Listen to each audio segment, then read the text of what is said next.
The P38.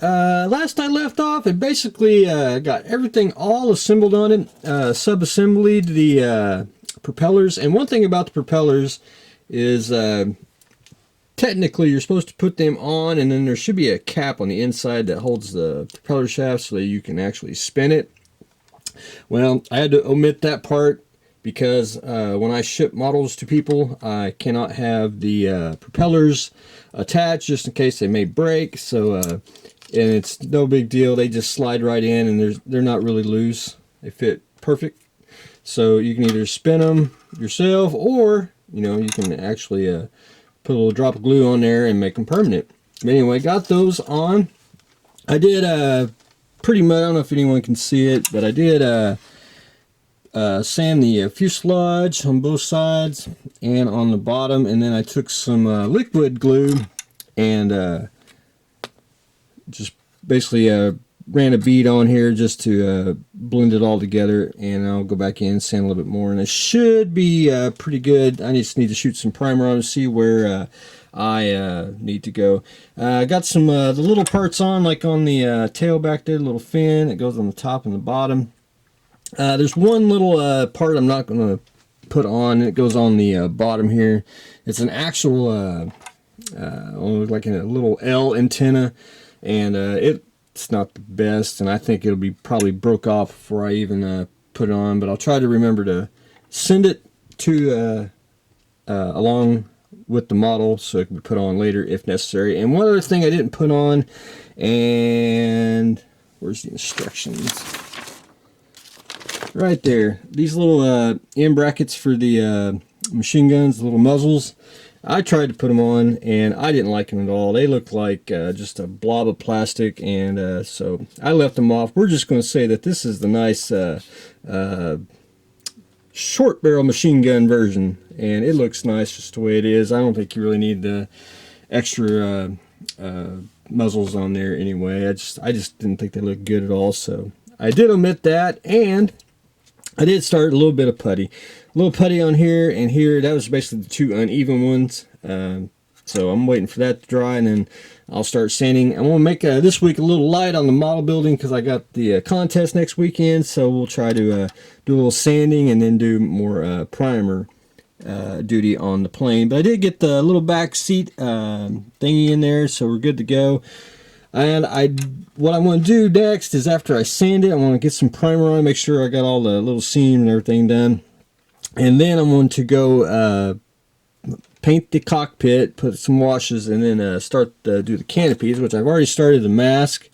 And you get two kinds. One's for the bomber and one's for the night fighter, and we're kind of do the fighter version. So we're going to do this with the this rear canopy, and then of course the front and the two sides and the middle that goes right there. So just got to start masking, which I've started to done, and I'll just do a little bit each and every day till I get it all masked, and we'll be ready to go. One thing on the P38, which I'm probably end up going to do, is it's kind of uneven on some parts, like right there on the nose, and I'll probably just put a little bit of tulip on there, and we'll be should fill out just enough, and it'll be a little bit raised, but that's okay. It'll look more like a panel. And then once we then we can start painting Mr. All-Clad on it. Speaking of that, picked up All-Clad at the hobby store. This is the All-Clad 2 version, which I technically have not used, so it's going to be a first,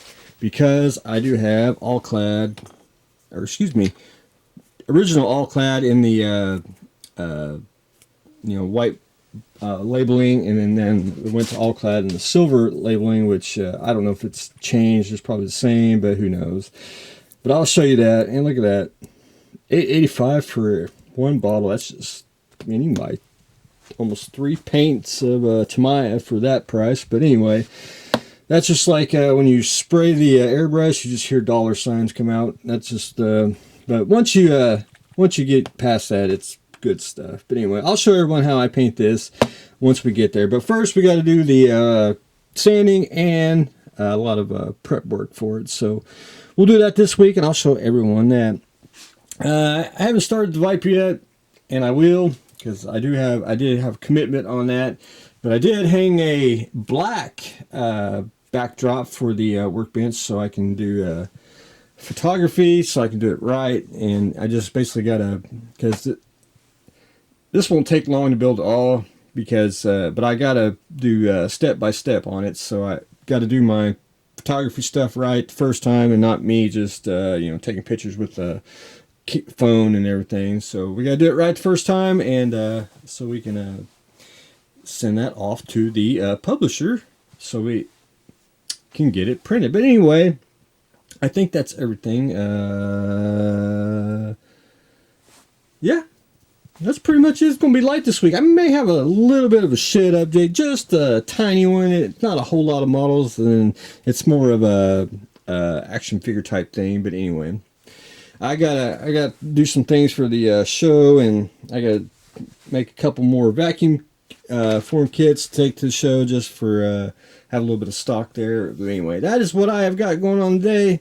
Getting ready to start the Viper with the new backdrop, and we are building the P38, and we're basically sanding duty. But anyway, that is what I have got going on today, so stay tuned for the next exciting episode.